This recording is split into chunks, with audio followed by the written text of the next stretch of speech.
Wait a minute, I hear something. Dr. Movie! Dr. Movie! Blueberry News! Dr. Movie! Dr. Movie! Yeah!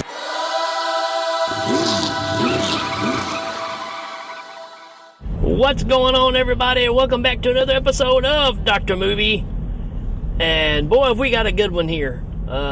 This is one I'm very late to the game to. This is my first time viewing Train To Busan from 2016. It's a horror action flick. And just got through watching it, I mean, literally like 2 minutes ago, and had to jump on here and share my thoughts with you. Wow. I mean, this is not going to be a surprise. Everything I've heard about this movie and all the reviews and the raves, you know what? It lives up to it. This could be one of the finest zombie flicks ever made. It is really, really well made. And we'll talk about a lot of the things that make this really stand out as we go along. But so far, just getting, spoiler alert, I'm impressed, right? 2016, it's got a 7.6 out of 10 on IMDb, and 94% on Rotten Tomatoes. So yeah, this thing's got a very, very high rating. Let's do a synopsis here. It says a man and his estranged daughter and other passengers become trapped on a speeding train during a zombie outbreak in South Korea. Don't you hate when that happens? You know, you're going along, you're planning your trips, and you know, what else happens but, you know, a zombie outbreak. I just, you know, it really puts a damper on your day. This is directed by Yeon Sang-ho, who's gone on and done some other things recently. Peninsula comes to mind, right? There's supposedly a sequel to this that I need to check out as well. And let's see. Let's talk about our cast. You're not going to know a lot of these folks. You got Gong Yoo in this, who's also in Squid Games, among some other things. Ma Dong-seok was in the Eternals, I believe. And, of course, Yeon Sang-ho is also playing in this movie as well, as far as some other characters. So, can't really elaborate a lot on the cast because, again, I haven't seen this movie before. And, you know, it was on my list. It's on Tubi, by the way, if you want to check it out. There's two versions, right? You got a dubbed version that you can watch if it bothers you to read subtitles. Poor y'all, you know, having to read. But, I don't know. I like watching things in the original language just because I think you miss some of the, what's the right word? The impact of things being said versus somebody's idea of what's being said. So, movie starts off, you kind of got a successful businessman. He's got a young daughter. It's her birthday, which is always the story in these movies, right? Very old boyish, you know, where he's trying to get a gift for his daughter. And when he shows up home to give it to her, he got her a Wii, and she already had one. So now she's got two Wiis, which she acts like is a problem. But I'm like, yo, you got two Wiis. Sounds like a good deal to me. And but there's obviously a problem here, right? And she wants to go stay with her mom. So this whole movie bases around a estranged daughter and father, and trying to get the daughter back to the mom's house. So they have to take a train to, guess where? Busan. That's right. Since, you know, the title, you know, that's kind of what it's telling us. This is cleverly done, right? Because, yeah, it's a zombie flick. What does this movie have that other zombie flicks don't have? Well, it has a train. So you got a different type of seclusion. You got, you know, different carts that you can cut off. That way they can't get to you through, you know, the doors and stuff. I love that there's no real explanation of what's going on. We do get a shot at the beginning where a guy's, just obviously a farmer of some type, and he hits a deer while he's on the road. And when he passes through, he gets out and stops for a second and says, I'm going to go on. So he gets back in his car and takes off. Well, I'm glad he did, because that deer just stands right back up, and it's obviously got this zombification, whatever the problem is here. And it just rolls from there. Everything seems normal. They're trying to get on the train and make this trip to take the daughter where she wants to go, to her mom's. And while they're in this town getting ready to get on board, you can tell something's going on in the city. So you don't really get an overview of what is happening. But obviously, the dad says, there must be something going on. Yeah, you think? And everybody's on the train, it's about to go, and one lady gets on who's been bit. And that's where all the trouble ensues, right? So, the setups are pretty standard. But the way that the things are done is just shot in a different way. I mean, you can't help but look at this and not think of the original Dawn of the Dead, because there's a lot of zombies on the other side of glass looking at you, trying to get through. But what I do like about the way this is done is, I don't know how many extras they hired for this flick, but there is a lot. And they're the fast-moving zombies, right? Got the rage. And they turn really, really quick. It's not a long, drawn-out process for these creatures to change. It happens really, really quick. And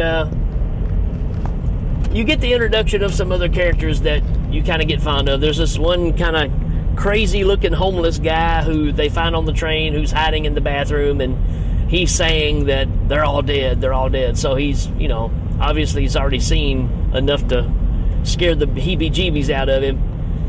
And you've got a baseball team that's on here. And I guess they're traveling to a game. There's a young lady that says that she's the cheerleader and she likes one of the guys that's on the team. So you kind of get that kind of relationship going on. It's very much like Demons as far as the setups of the couples, because you got an expecting couple as well. And, the lady's going to have a baby, and they're traveling. And this guy's kind of a beefed up dude and kind of snarky.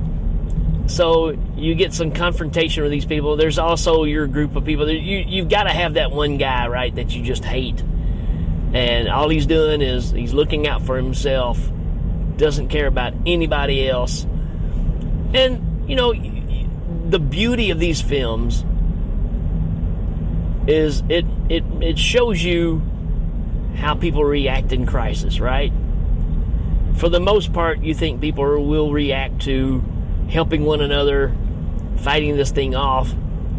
But it can become very, very easily a look out for yourself thing more than anything else, which is the nice twist about this movie, because you got some redeemable characters on here, which is an interesting take, right?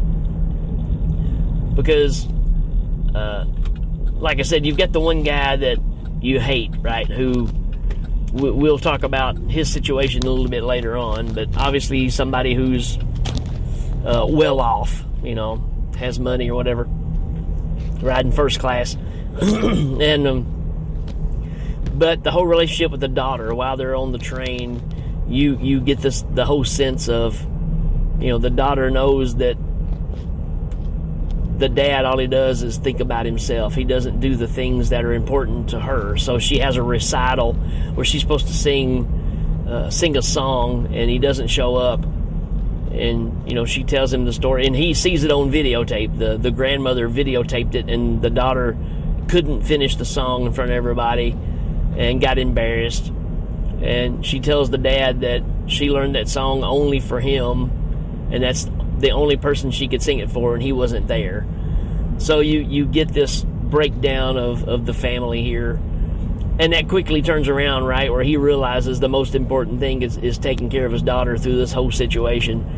So you got a lot of, like I said, redeemable characters here. You've got, like I said, the big dumb kind of bully guy has the expecting wife, and he becomes a very key player in this as well, as far as defending and taking care of people. So, I think about, you guys know me, I try to stay out of the political and the, all the social justice stuff and all that. I try to stay out of it. But again, these movies just make me realize that the things that we think are really problems are not problems at all. It's just we haven't had a crisis that makes us realize what's really important in life. So, in a way, we're fortunate.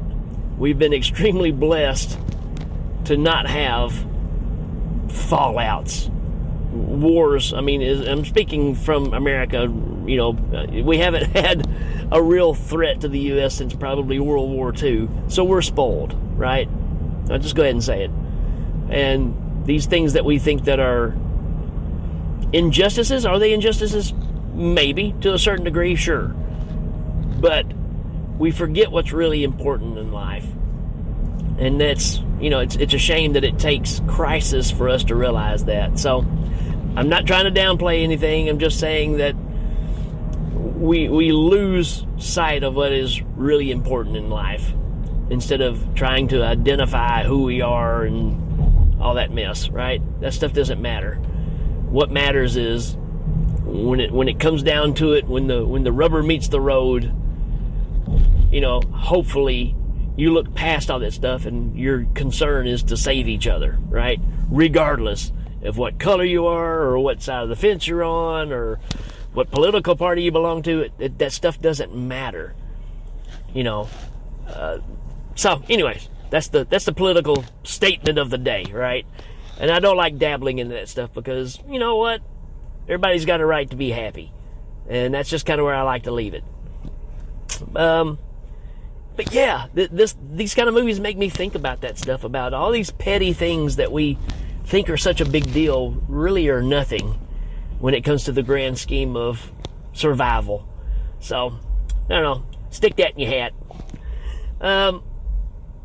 Another thing I really like about this movie, and I'm sure there's some CGI stuff going on here, it's gotta be, but the way that the zombies use themselves like stackers, right?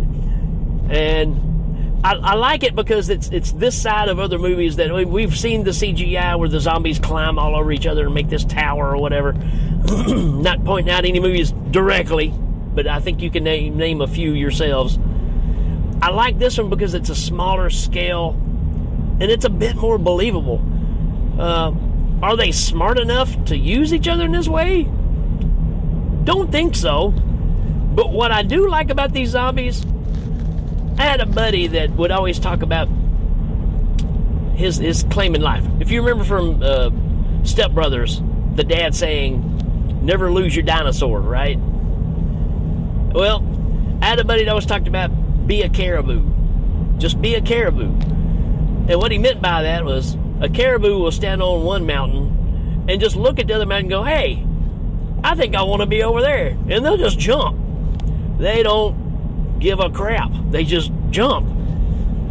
And, sometimes they make it, sometimes they don't. And I think that was just kind of his way of saying, live for today, take the jump, right? And I really like the way these zombies are just falling through things, falling out of helicopters. There's one scene that I absolutely love where these helicopters are flying over. Apparently these are medical helicopters picking up people that are injured. Well, the people in the helicopters change. And when the helicopter's flying over, these bodies are just falling out of the plane on the ground from, 50 feet in the air, maybe even higher. And they just get up and go to chasing. I mean, it's quite impressive. You get a scene at the end where we've changed from one train to another for the getaway, and the zombies start chasing. It's just the engine is what it is, and one of them grabs the exterior of it, and the rest of them start grabbing onto that zombie, and they build basically a ramp for the zombies to get up on there. And so, as cool as it is, you kind of go, wait a minute, these things don't really have a thought process. And it's pretty apparent because they're willing to fall out of an airplane or a helicopter, crash on the ground, and they're just machines. That's what they are. But they use themselves a lot. There's a lot of scenes where a lot of the CGI stuff is happening. I'm assuming CGI. I would be even more impressed if it's not. But pushing, hundreds of people through glass windows to make them fall, so to give enough pressure to break through, and then use them as an off ramp to get up and start chasing. These are some brilliant ideas. So this movie really brings a lot of freshness to the zombie world. I think we really got stale. It's kind of like we felt like we'd seen it all. This one's got enough action in it to kind of give you a different perspective on a lot of it. I don't want to spoil much more of it, because there's a lot of story here. And, again, very well done. I really, really like this movie. And again, this is first time viewing, but I'm going to go ahead and say, right off the bat, I'm going to give this a 5 out of 5. And this is a first time viewing, folks. That doesn't happen a lot. So, if you're a fan of this movie, man, I totally get it. I kind of feel bad that I've waited this long to finally check it out. But it's a brilliant film. Very well done. And like I said, people are probably going, but it could be one of the top contenders of one of the greatest zombie movies ever made. It is that well done. So that's my opinion of Train to Busan. Plenty of action, plenty of train crashes, plenty of bodies being thrown everywhere, plenty of people getting killed, people changing, lots of twists and turns. Very well made film. You need to check it out. Alright, folks, that's it for this one. We will check you later. Dr. Lupe!